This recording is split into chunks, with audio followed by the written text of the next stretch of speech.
Emmanuel Macron's comments last week sparked a furious, if not somewhat predictable, response from some corners of Israel. The French president was speaking after a trip to Egypt, where he said France could recognise Palestinian statehood as early as June this year at a UN conference.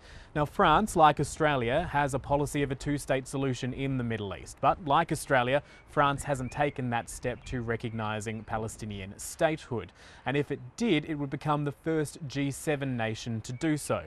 Both President Macron and Prime Minister Netanyahu have now spoken over the phone, with both men insisting they made their views crystal clear. For the French leader, he says he insisted a ceasefire in Gaza and the free flowing of humanitarian aid was a priority, along with the demilitarisation of Hamas, working towards that two-state solution. For the Israeli leader, he said recognising a Palestinian state would be a huge reward for terrorism, claiming the bulk of the Israeli population doesn't support it and that having a Palestinian state so close to Israeli towns and cities was a security threat.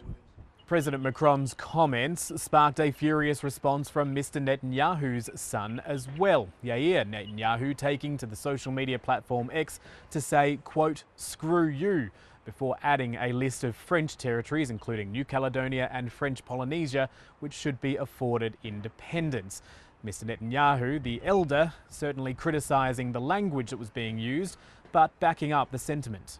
The diplomacy here and the stern words between leaders might seem somewhat detached from the plight of the people, but it is still important as it goes to the subtle shifts in thinking and policy and politics which appear to be emerging through the course of this war. How the situation develops from here remains unclear.